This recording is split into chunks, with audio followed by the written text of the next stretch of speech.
สวัสดีทุกคนด้วยนะคะตอนนี้อยู่กับคุเรนายูโนกะนะอันนี้ตั้งแต่คลิปที่แล้วได้ดูตัวอย่างเทรลเลอร์ของ Sister Location นะคะ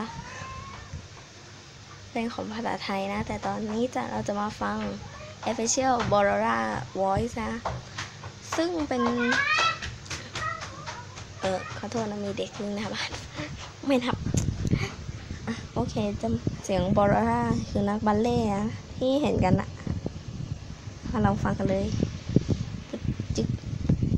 Why do you hide inside your walls when there's music in my halls? All I see is an empty room. No more joy, an empty tomb. It's so good to sing all day, to dance, to spin, to fly away. Is someone there? Is it time for the show?